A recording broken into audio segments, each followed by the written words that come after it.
Também tô. Cadê? Não tô achando. Cadê? Então, agora nós falaremos um pouquinho sobre a atuação do enfermeiro em pediatria, tá? Como que o enfermeiro ele pode atuar nesse ramo que é tão procurado pelos enfermeiros, né? Muitos enfermeiros têm, assim, uma certa adoração em enfermagem pediátrica, tá?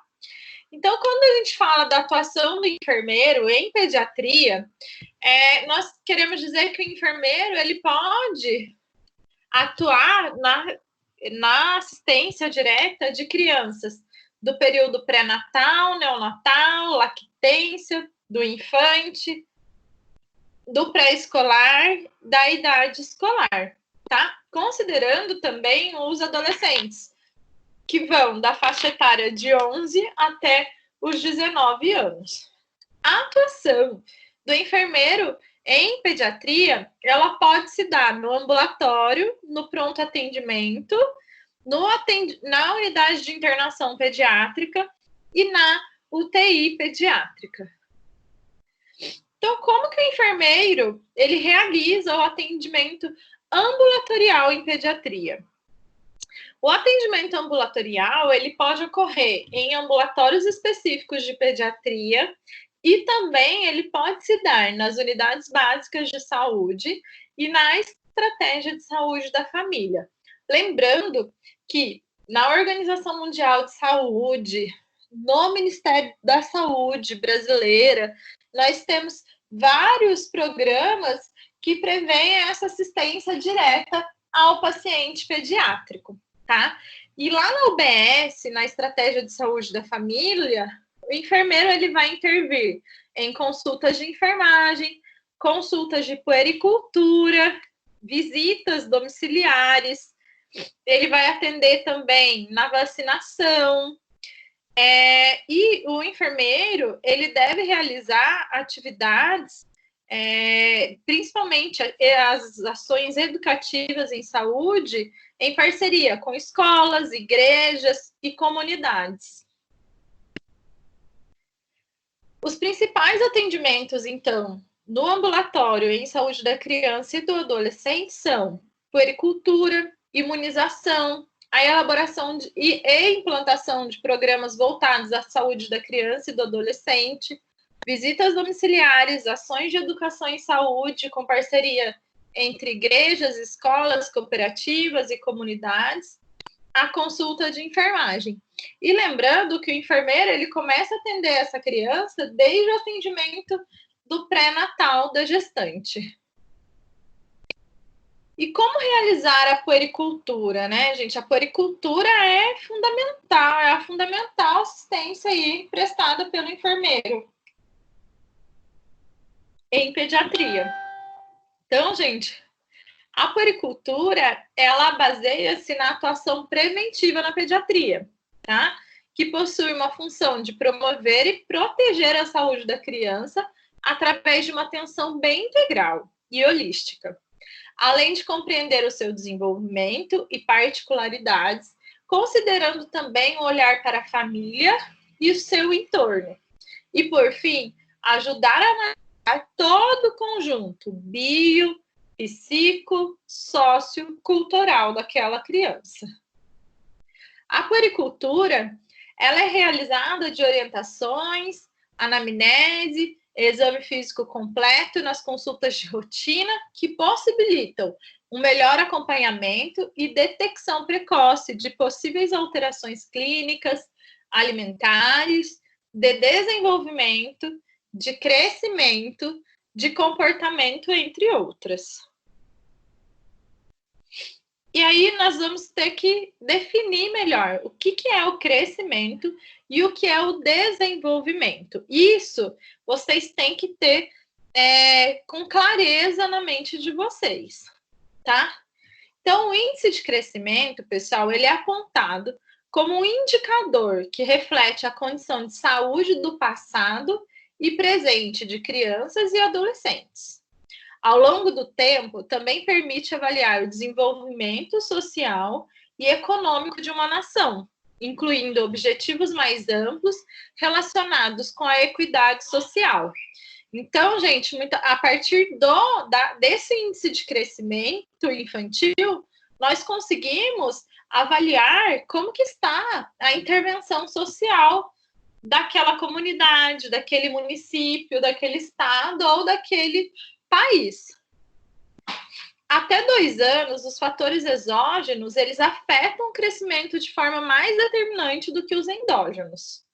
Ou seja, a criança, gente, ela vai responder muito a partir daquele meio, daquele ambiente que ela vive, tá? E isso pode interferir no crescimento de modo mais expressivo a partir desta idade.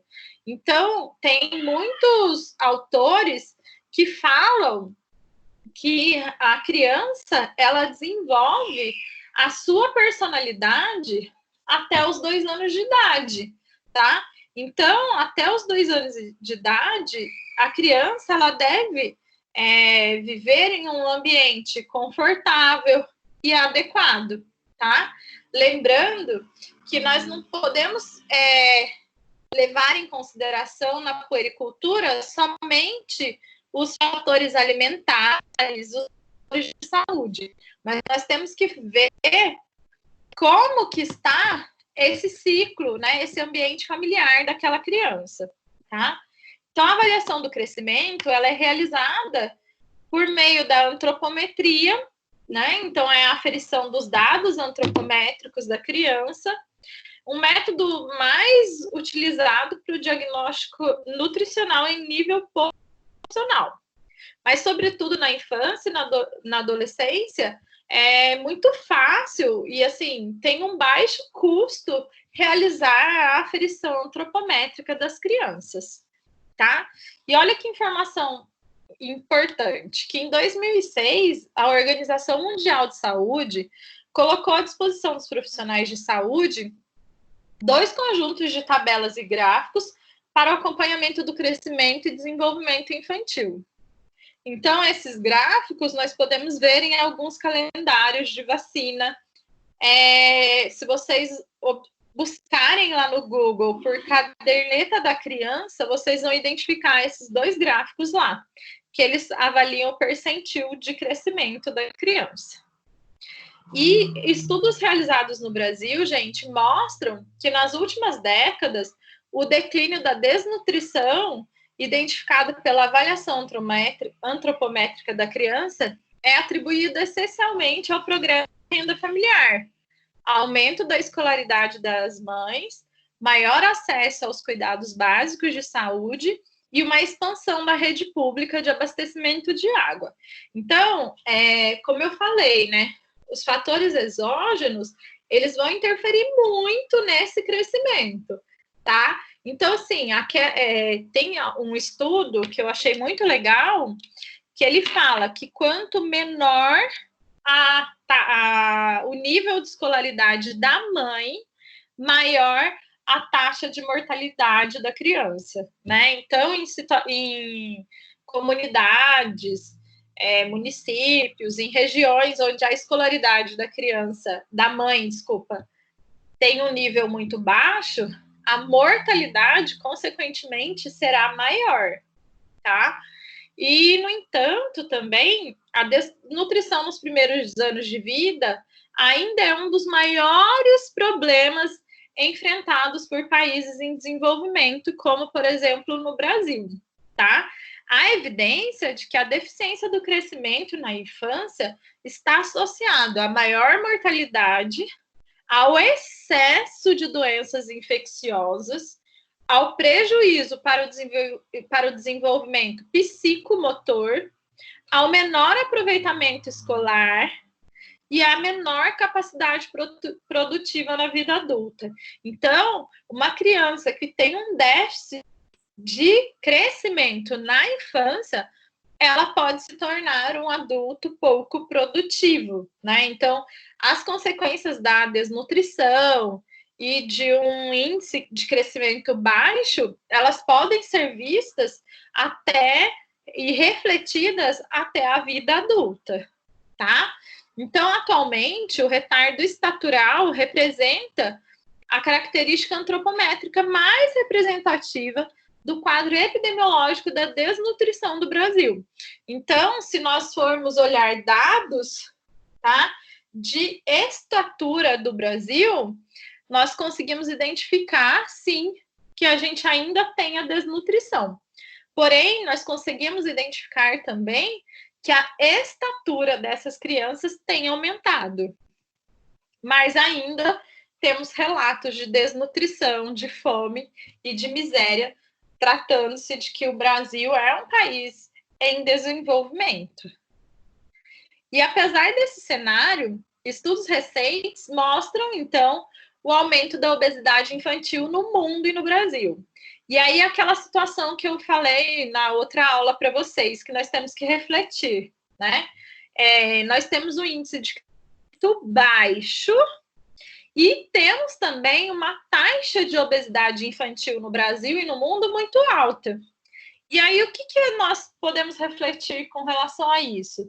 Nós vamos refletir sobre: eu tenho uma estatura baixa, mas um peso acima do esperado.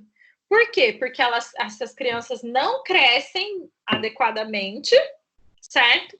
E muitas vezes as dietas, né, a nutrição dessas crianças é pobre em nutrientes, proteínas, vitaminas e rica em carboidratos e açúcares de todas as espécies.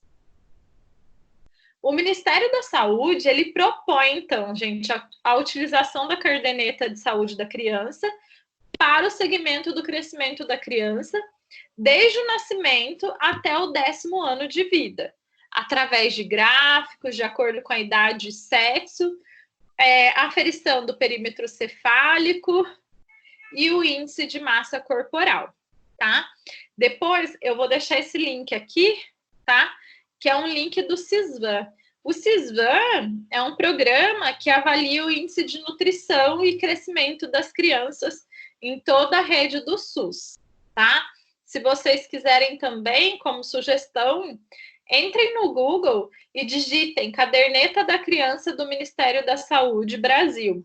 E aí vocês vão conseguir identificar todos esses gráficos lá. E a puericultura, nós temos que pensar que ela é de extrema importância, principalmente nos 3 primeiros meses de vida, tá? E até o 3º trimestre de vida, tá? Então, vejam bem, no 1º trimestre de vida, a criança ela pode ter um ganho de peso ponderal de 25 a 30 gramas ao dia. No 2º trimestre, ela pode ganhar de 20 a 25 gramas por dia. E no 3º trimestre, aquela criança ela pode ter um ganho ponderal de 15 gramas ao dia, tá? Então, a gente tem que considerar que esse 1º ano de vida, ele deve ser muito bem acompanhado no sentido de puericultura. Então, nós falamos um pouquinho que o crescimento ele está relacionado à estatura e ao peso, certo?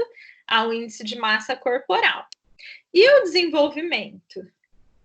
O desenvolvimento, gente, ele está ligado ao crescimento? Sim, mas é outra coisa. Então, às vezes, a gente fala, o desenvolvimento infantil, o crescimento infantil. Cada coisa é uma coisa, tá? Cada termo está relacionado a uma coisa.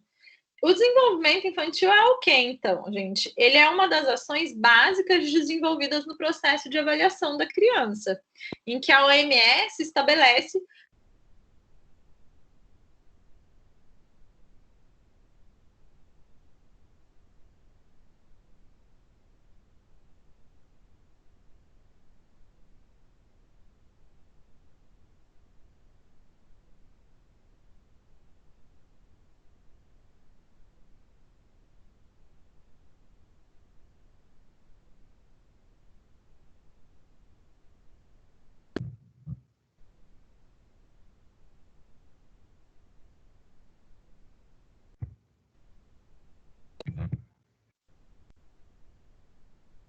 Caiu a conexão, né, gente?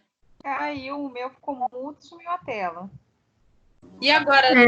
Tá voltando agora. Tá preta a tela, meu ainda.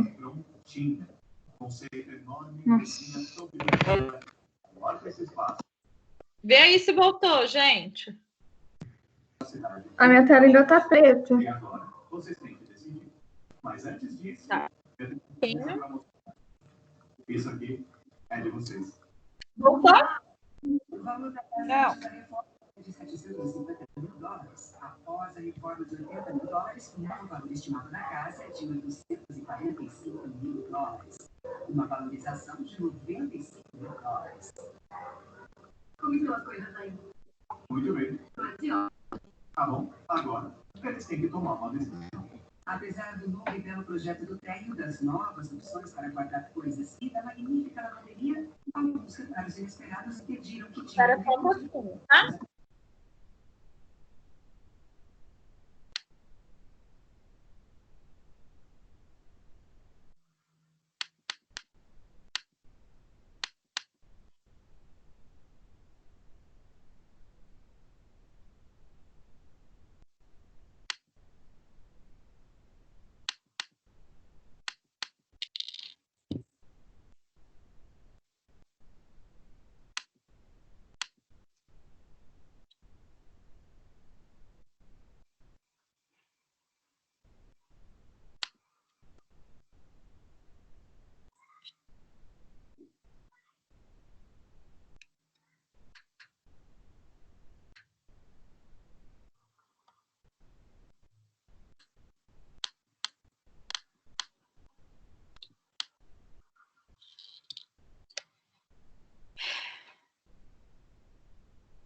Pessoal, vocês estão me ouvindo? Sim, Só só não tá ouvindo, tô aparecendo. vendo. Tá vendo a tela do PowerPoint? Não. Não. Não.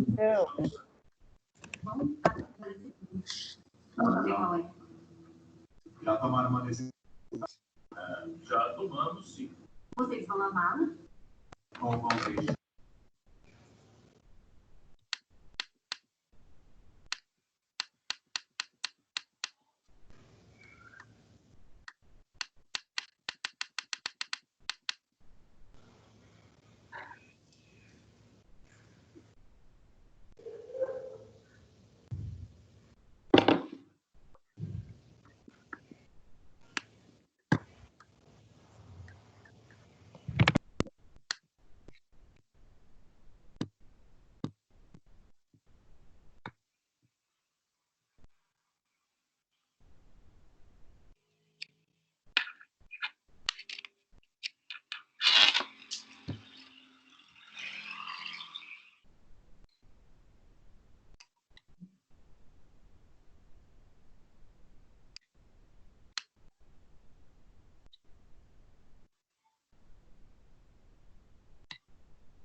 Oi, gente, eu voltei, vocês estão me ouvindo?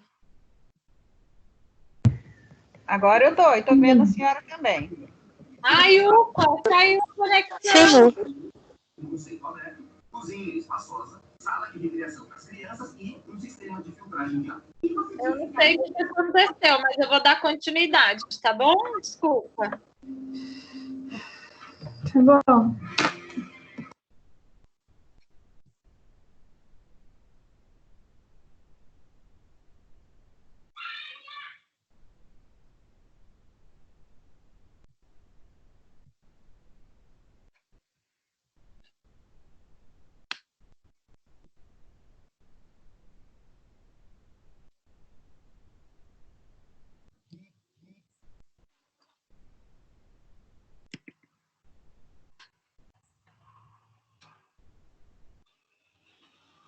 É só um pouquinho que a minha tela travou. Eu tô tendo que abrir a aula de novo, tá?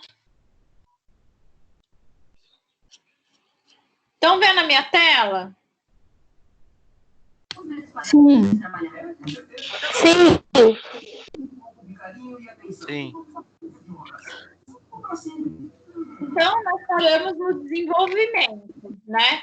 Então, quando a gente fala do desenvolvimento, ele é o aumento da capacidade da criança para realizar as atividades das mais simples para as mais complexas, sendo essas atividades sucessivas e dependentes uma das outras, tá? Então, o desenvolvimento infantil, ele trata-se, gente, de um processo bem dinâmico, que a partir da concepção, ele é caracterizado pela evolução nos primeiros anos de vida, sendo ele o desenvolvimento motor.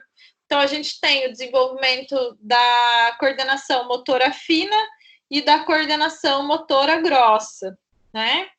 O desenvolvimento cognitivo, então, é a capacidade de aprendizado da criança, né? Então, a criança ela vai aprendendo desde os conhecimentos, adquirindo os conhecimentos dos mais simples até os mais complexos. Então, primeiro a criança, ela aprende a escrever, a pintar, depois a escrever, a ler e escrever, depois que ela vai ter as disciplinas específicas. Além disso, a criança, ela aprende muito a realizar as imitações. Então, vocês podem ver que muitas crianças, elas imitam alguns comportamentos que são, que ela vivencia dos adultos próximos a ela, tá? E de outras crianças também.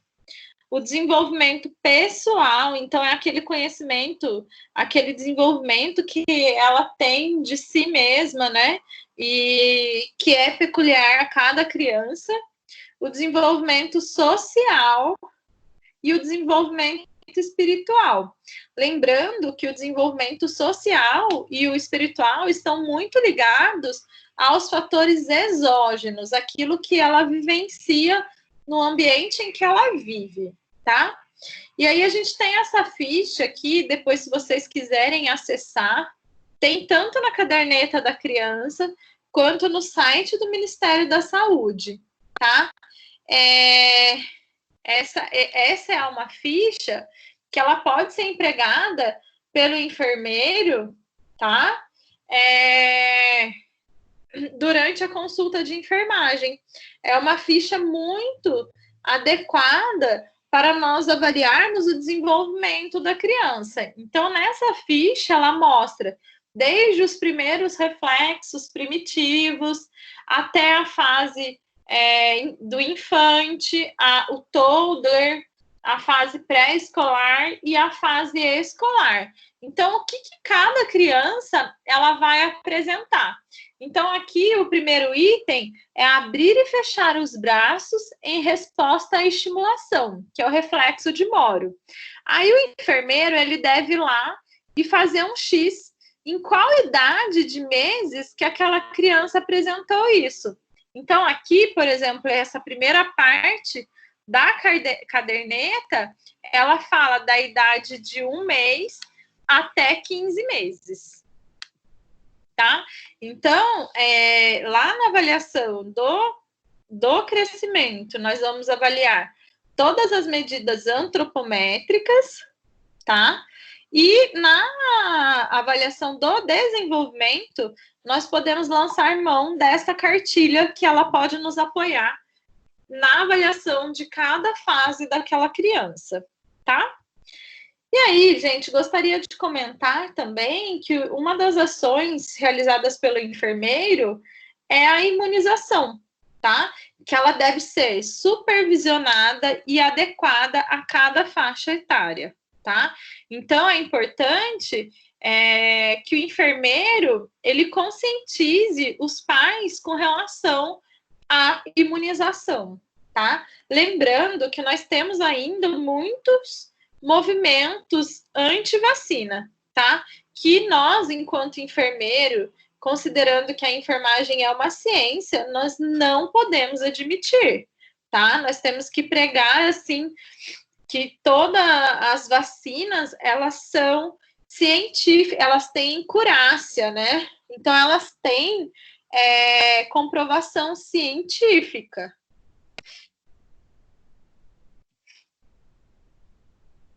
Então, dentre os procedimentos mais utilizados para o atendimento à saúde, as vacinas são responsáveis pela diminuição da dor, sofrimento e de mortes, pois ela é considerada a coluna de sustentação da prevenção das doenças. A cultura da vacinação está bem sedimentada para a criança e com as novas perspectivas sociais para o idoso. Então, antes a gente pensava e focava muito na vacina somente para as crianças. E hoje a gente tem uma sedimentação para o público idoso. E aos poucos ela tem sido fortalecida para os adultos. E os profissionais de enfermagem são os responsáveis pela capacitação do profissional da sala de vacinação, bem como pelo acolhimento da criança, da família, e pelas condições de uso e administração das normas técnicas do Plano Nacional de Imunização, e por dispensar orientações importantes e pertinentes à imunização, tá? E como que a gente tem aí o percurso histórico da imunização? Então, a imunização, ela ganhou, gente, grande importância nos tempos atuais, como um instrumento eficaz de prevenção e de controles para doenças imunopreveníveis. O que são doenças imunopreveníveis? São aquelas doenças que nós conseguimos prevenir através da imunização, tá?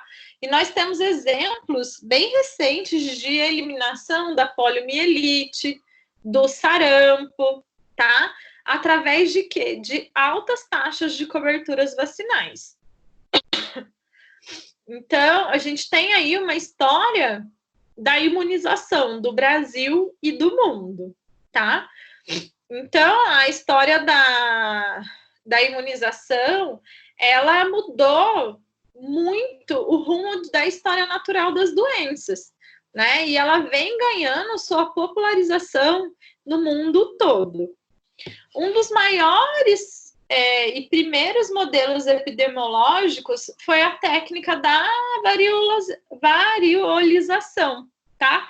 Que foi um grande marco, que foi quem criou a primeira vacina, o Edward Jenner, tá? Que ele fez as marchas do Daime nos Estados Unidos, tá? Que no século XIX nós tivemos aí o primeiro ato, que é essa marchas do Daime, que ela reconheceu a importância da vacina. E na época ela estava relacionada à imunização contra a poliomielite. Em 1804, né, pensando um pouquinho aí no percurso histórico da imunização, tá?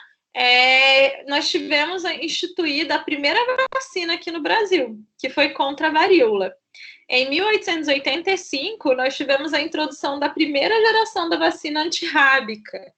Em 1904, nós tivemos um decreto de obrigatoriedade de vacinação e da revacinação da varíola em toda a nossa República Brasileira.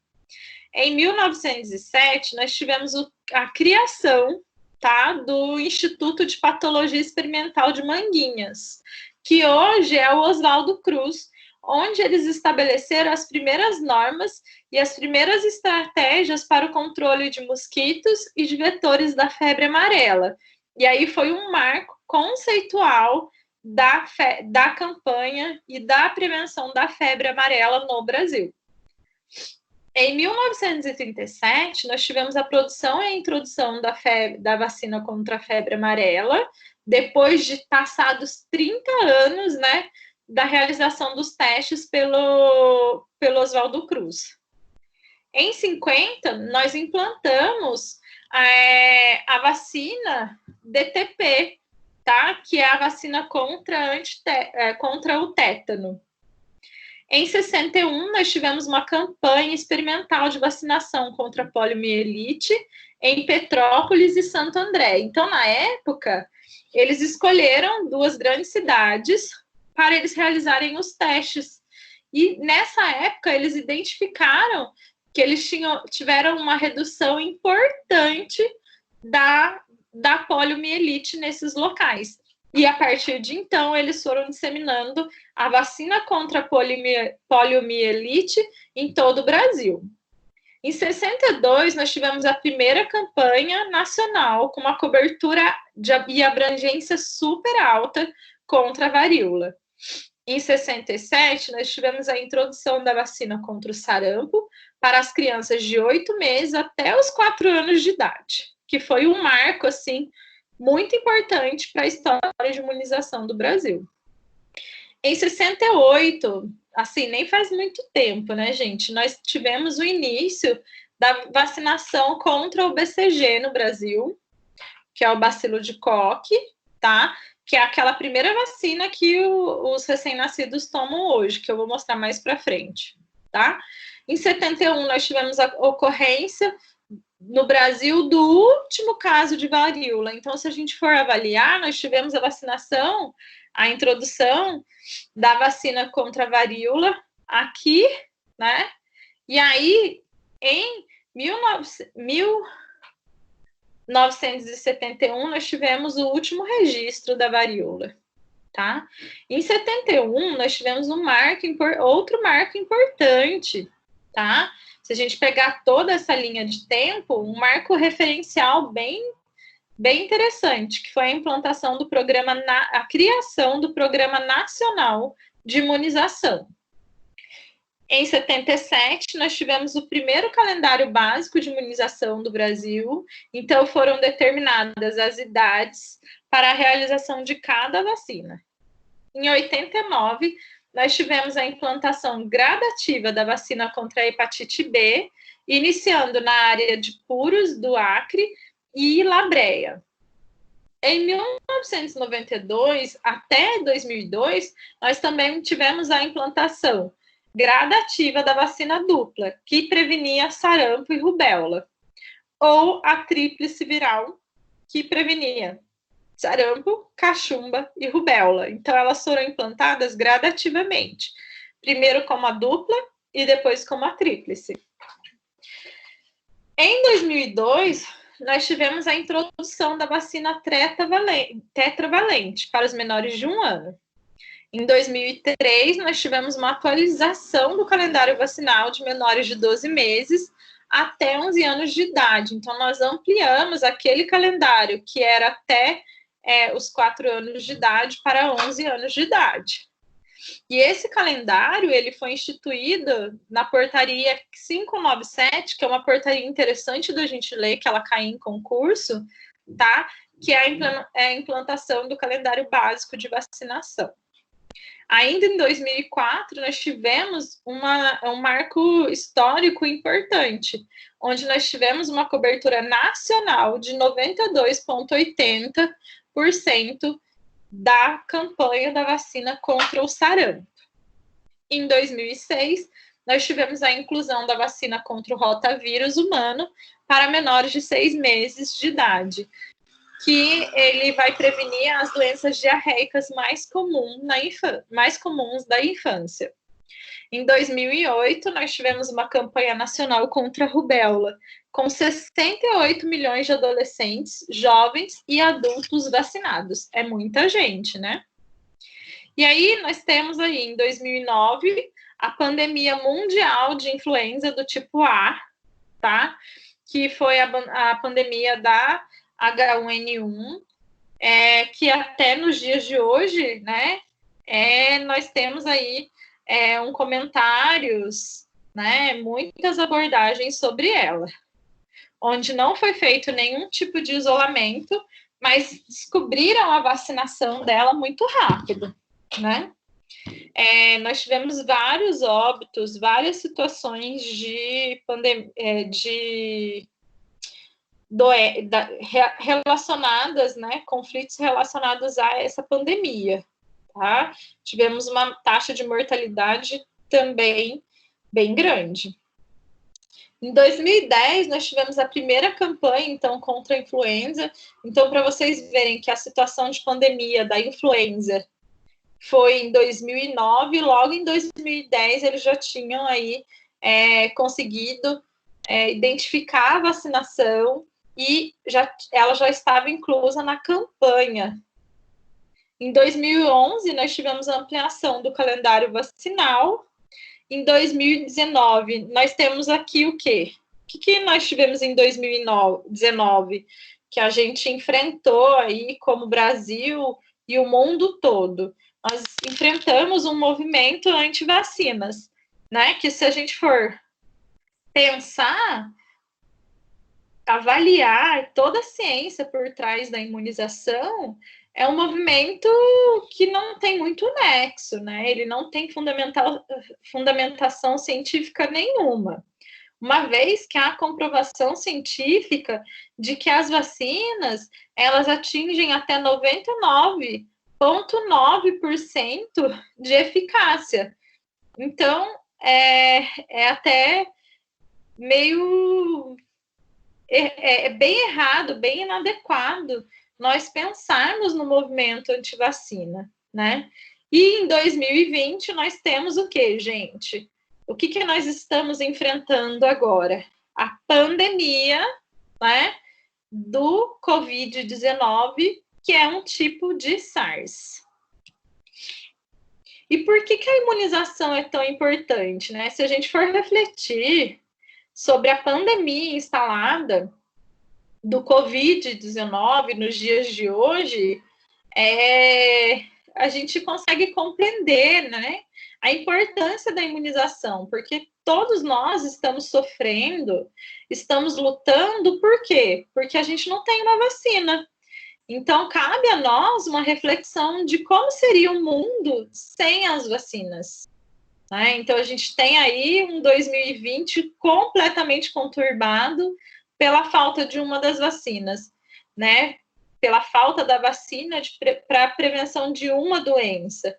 Mas olha quantas doenças aí foram prevenidas através da imunização. Então, cabe aí uma reflexão importante e serve como um argumento contra o movimento antivacina instituído nos dias de hoje ainda, pregado nos dias de hoje ainda, mas sem nenhum tipo de fundamento teórico, sem nenhum tipo de fundamento científico, tá? Então, hoje, gente, a imunização ela é definida como a aquisição de proteção imunológica contra uma doença infecciosa. Prática que tem como objetivo aumentar a resistência de um indivíduo contra infecções, que ela é administrada, então, por meio de vacina, por meio de imunoglobulina ou por soro de anticorpos. E aqui a gente tem aí que foi o ano passado, né, uma bandeira do Ministério da Saúde, que no ano passado o Programa Nacional de Imunização, ele completou 62 anos de idade, tá? E aí, se a gente for avaliar, todas as vacinas recomendadas pela Organização Mundial de Saúde, elas são oferecidas hoje pelo SUS, tá? E nós temos 35 mil postos de distribuições da vacina disponíveis. O Programa Nacional de Imunização, ele oferece gratuitamente 44 imunobiológicos, sendo 27 vacinas, 13 soros heterólogos, que são imunoglobulinas de animais, e 4 soros homólogos, que são imunoglobulinas humanas. E o Programa Nacional de Imunização, criado em 73, ele vem com o objetivo de normatizar a imunização em nível nacional, contribuindo para o controle ou erradicação das doenças infecto-contagiosas e imunopreveníveis, como, por exemplo, a poliomielite, a paralisia infantil, o sarampo, a difteria e o tétano, tá? Então, como que a imunização ela vai acontecer, né? Então, a gente tem a vacinação como uma sensibilização ao sistema imunológico do organismo, prevenindo o surgimento de doenças causadas por vírus e bactérias específicas. Então, a aplicação das vacinas, ela serve para ajudar o sistema imunológico. Elas auxiliam na formação de anticorpos e de células especiais contra um determinado vírus ou uma bactéria. E aí, nós temos 2 tipos de imunização, tá, gente? Nós vamos ter a imunização ativa e a imunização passiva. Na imunização ativa, o organismo ele vai ser estimulado a produzir anticorpos de acordo com o contato direto ao antígeno. Que ele pode ser uma imunização ativa natural ou artificial. Na imunização ativa natural, é o contato direto com a doença. Na artificial, é o contato direto com a vacina. E aí, nós temos também a imunização passiva, que é quando o organismo ele já recebe o anticorpo pronto, produzido por outro organismo. E aí, a gente tem a imunização passiva natural, que é a amamentação. Então, a mãe ela vai transferir anticorpos através do leite materno para o seu bebê. E a artificial com soro terapêutico. E aí nós temos um calendário vacinal que ele deve ser bem completo e atingir todas as faixas etárias, tá? E aí nós temos mais de um modelo que vocês podem dar uma olhada. Tudo isso é disponível aí no site do Ministério da Saúde e da Organização Mundial de Saúde. O importante é que a gente saiba o calendário vacinal da região, da nossa área de abrangência. Então, tem prefeituras que têm calendários vacinais diferentes de outros. O calendário vacinal, ele pode ser diferente de acordo com o estado, né? Então, por exemplo, o calendário vacinal do estado de São Paulo, ele é bem parecido com o estado de Minas e um pouco diferente do Rio de Janeiro, né? Então, cabe a cada estado, partindo da Organização Mundial de Saúde, decretar como que será o seu calendário vacinal, tá? Lembrando que na maioria dos estados brasileiros, o calendário vacinal é o mesmo. Então, eu tenho aqui um da Prefeitura Municipal de São Paulo e o da Prefeitura Municipal de São José dos Campos. Tá? Então, a gente tem aí vacinas específicas ao nascer, com 1 mês de vida, 2 meses, 3 meses, 4 meses, 5 meses, 6 meses, 9 meses, 12 meses, 15 meses e de 4 a 6 anos. Tá? Eu não vou mencionar vacina por vacina, porque nós vamos estudar mais aprofundadamente cada uma delas, tá? Então, aqui eu falei um pouquinho do atendimento ambulatorial do enfermeiro na assistência pediátrica. Agora, nós falaremos um pouquinho da assistência pediátrica, tá? No pronto atendimento infantil. Então, quando nós pensamos em emergência pediátrica, vem sempre à nossa mente a ideia de uma ambulância, de grandes tragédias, de sangue, na verdade. Mas se observarmos bem, tudo que nos remete à emergência tem cor vermelha. E isso não é por acaso. É que o sangue é sempre um motivo de atenção, seja em uma lesão pequena ou em um grande trauma. Desse modo, a emergência é entendida como uma situação de risco que ameaça a vida, que exige uma assistência imediata para evitar complicações e óbito.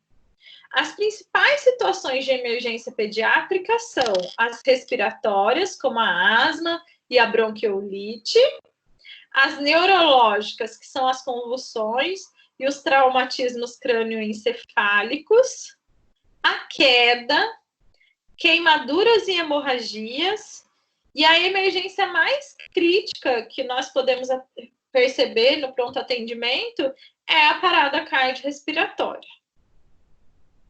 E aí, falar um pouquinho das doenças respiratórias, nós falamos um pouquinho da asma, né, que é uma doença inflamatória, que ela é caracterizada pela obstrução das vias aéreas na fase de crise. E o que a gente vai observar? Nós vamos observar dispneia aguda, broncoespasmo e insuficiência respiratória, tá? Em algumas situações mais graves, a criança pode desenvolver uma insuficiência respiratória aguda grave, tá? E aí a gente tem que avaliar a ansiedade e sempre lançar mão de uma boa ausculta pulmonar. Nós também percebemos, como um dos principais atendimentos em pediatria, em pronto-socorro pediátrico, a bronquiolite, que ela trata-se de uma infecção das vias aéreas causadas pelo vírus que acomete neonatos e lactentes e que evolui rapidamente com uma insuficiência respiratória. A criança ela pode apresentar taquipneia, a retração intercostal, né? Então, a gente pode observar a tiragem intercostal e a subdiafragmática, e a gente tem que ter como um alerta importante o batimento de asa nasal, que é um indicador de insuficiência respiratória. Então, em criança, gente, nós temos sempre que nos atentar. A criança faz tiragem intercostal, faz tiragem subdiafragmática, e tem batimento de asa nasal, tem uma frequência respiratória alterada, muitas vezes acompanhada de uma cianose, nós precisamos atentar porque ela pode, sim, desenvolver uma insuficiência respiratória aguda. E lembrando que na bronquiolite é sempre indicado realizar a radiografia da criança e, na maioria das vezes, realizar a coleta do suave nasofaríngeo, tá? Para a gente avaliar realmente qual o vírus que acometeu aquela criança, né? E em tempos de pandemia de coronavírus, o suave nasofaríngeo para situações de insuficiência respiratória grave, ele é indicado também para a identificação do Covid-19. Dentro das situações, né, intercorrências neurológicas, nós podemos também contemplar a convulsão, que ela vai ser uma desordem neurológica caracterizada por atividades motoras involuntárias, como os espasmos, as tônicas clônicas, né? E quais são as causas mais comuns de convulsão? Ela pode acontecer, tá? Como a crise convulsiva febril. Lembrando, gente, que a crise convulsiva febril ela é benigna, tá? Ela está relacionada à imaturidade do hipotálamo, que é o controlador de temperatura da criança, tá? Então, nós temos que observar que essa crise convulsiva febril, ela é benigna, tá? As crianças podem apresentar essa crise convulsiva até os 4 anos de idade. Lembrando que a maioria dos autores, eles relatam a presença de até 3 ou 4 convulsões até os 4 anos de idade para aquelas crianças que têm a crise convulsiva febril. E aí é importante orientar aquela mãe que na vigência da primeira crise convulsiva febril, ela se alerte, porque outras podem acontecer. E ela é benigna, mas nós temos que observar que ela pode desencadear algumas consequências graves, como, por exemplo, uma broncoaspiração, né? Um TCE durante a convulsão, e aí a gente tem que orientar bem essa mãe com relação ao atendimento durante a convulsão, para que ela peça ajuda, lateralize a criança e proteja principalmente a cabeça da criança. Por que orientar essa mãe? Porque muitas vezes essa crise convulsiva febril, ela pode ocorrer onde? Dentro do ambiente domiciliar, tá? E aí a gente tem que observar e auxiliar, orientar essa mãe, tá? A convulsão, ela também pode ser consequência de algum TCE, algum traumatismo crânioencefálico, alguma hipóxia, alguma asfixia, principalmente asfixia perinatal. Ela pode acontecer na vigência de infecções também. E as quedas? Nossa, no pronto-socorro pediátrico, nós vamos presenciar várias quedas, tá? As quedas, elas são comuns nos primeiros anos de vida. Lembrando que assim como qualquer acidente, ela tem que ter uma avaliação bem criteriosa, tá? Então, a gente vai perguntar sempre para a mãe qual que era a cinemática, né, da ocorrência. Então, como que aconteceu o trauma, a queda, se a criança bateu a cabeça, se ela apresentou vômito, né? O estado de consciência dessa criança, ele tem que ser avaliado através da escala de Glasgow, de exames de imagem, como radiografia e tomografia, tá? As crianças podem, inclusive, até ter alguma fratura de crânio quando na queda ela tem TCE. Isso deve ser bem observado, tá? E aí a gente vai ter, então, uma avaliação clara da escala de Glasgow, clara do nível de consciência daquela criança. Se for uma queda, tá, de uma criança, de um neonato, nós podemos adotar também a avaliação neurológica a partir dos reflexos primitivos. As hemorragias em crianças, elas também podem acontecer, geralmente decorrentes a lesões ou traumas, tá? E aí a gente tem que sempre observar, avaliar qual que foi o motivo daquele sangramento. E lembrar que isso pode até ter afetado algum vaso ou alguma artéria. E nós temos que fazer uma avaliação clínica bem detalhada dessa criança. As queimaduras é outra coisa, assim, que a gente que pode atender com frequência, tá? Que elas podem acontecer por um agente físico, que pode ser térmico, químico ou elétrico, tá? Então, pode ser um escaldamento de um feijão, por exemplo, de um leite quente, químico, através de algum produto químico da casa, algum produto de limpeza, ou até elétrico, né? A partir de um choque elétrico, por exemplo, tá? Ela pode acontecer decorrente a fogo, contato direto com fogo, vapor, líquido fervente, ácido e eletricidade, tá? E aí elas vão ser classificadas em primeiro, segundo e terceiro grau. No primeiro grau, a queimadura de primeiro grau, ela vai atingir somente a epiderme. No segundo grau, a gente vai ter o acometimento da epiderme e da derme, né? Que a gente vai ter uma evidência de flictenas, que são as bolhas. Lembrando que as lesões bolhosas, quando elas estiverem com a presença de um líquido transparente, nós não podemos romper a bolha, tá? Porque aquele líquido lá do flictena, da bolha, ele serve como fator de hidratação para aquela lesão. Mas quando a bolha, o flictena, ele estiver turvo, aí sim nós vamos ter que observar, tá bom? E muitas vezes romper, porque quando isso está turvo, tá? Eu posso ter aí alguma resposta inflamatória ou infecciosa no local.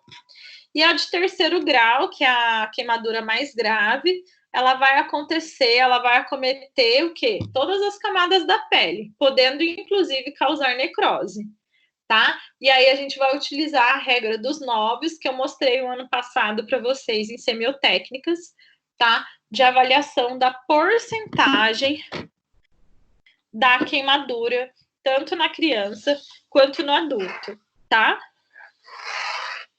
E aí, em toda situação como essa, dentro do pronto-socorro pediátrico, nós vamos ter que estabelecer a prioridade do atendimento. E a escala de classificação dessa prioridade, dessa classificação de risco mais utilizado no mundo todo, é o protocolo de Manchester, que ele classifica o paciente de acordo com a gravidade. E ele vai atribuir cores para sinalizar a priorização do atendimento e da assistência, tá?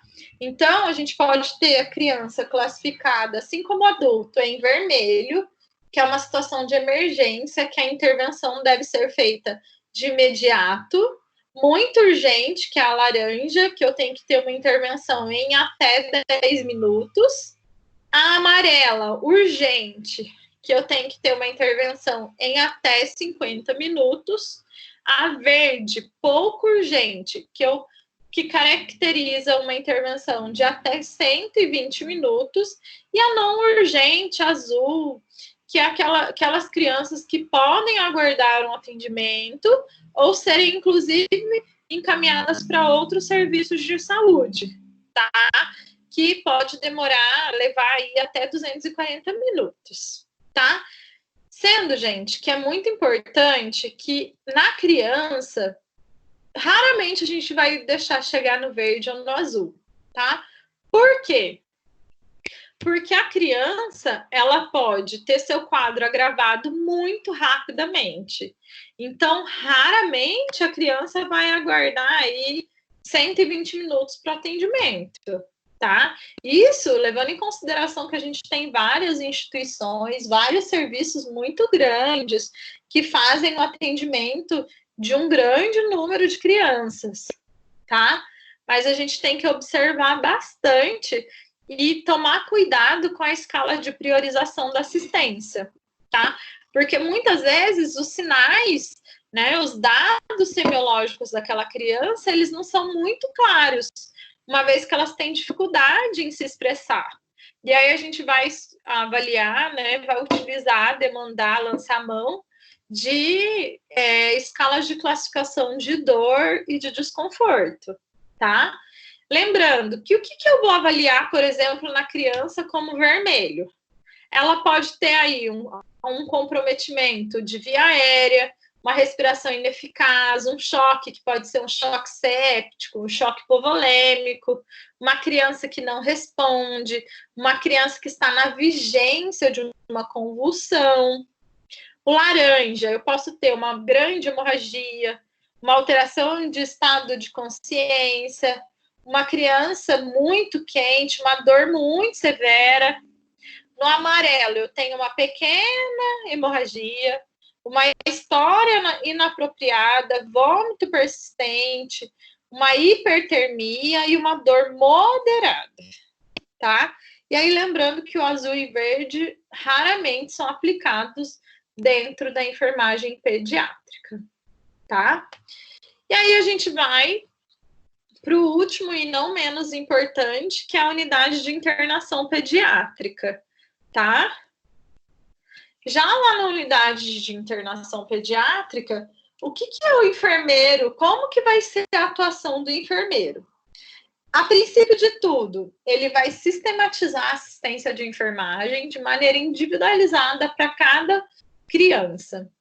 Ele vai estabelecer uma rede venosa apropriada para cada tipo de medicação que a criança for receber.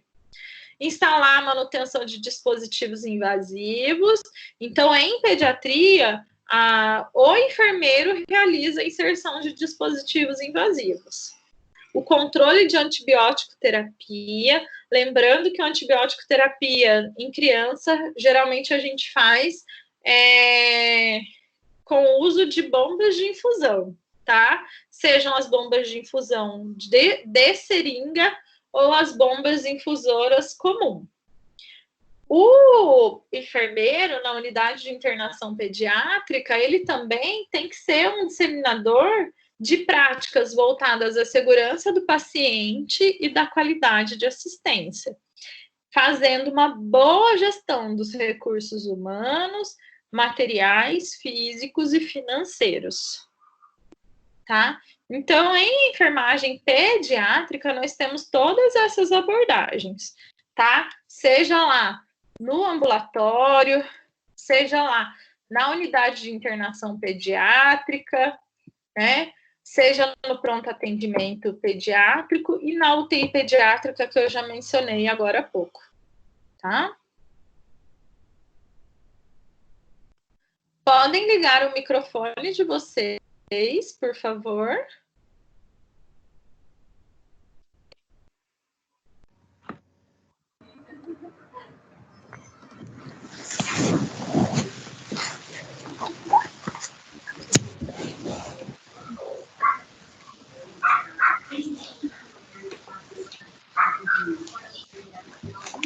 Dúvidas, pessoal?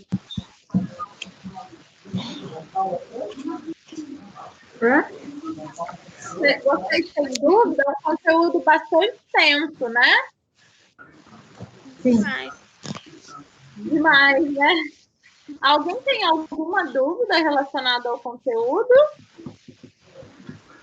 Podem perguntar, gente. Fiquem à vontade.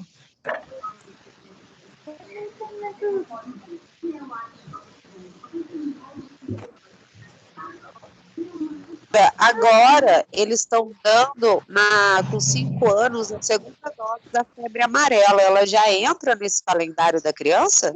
E Já as vacinas já... Sim.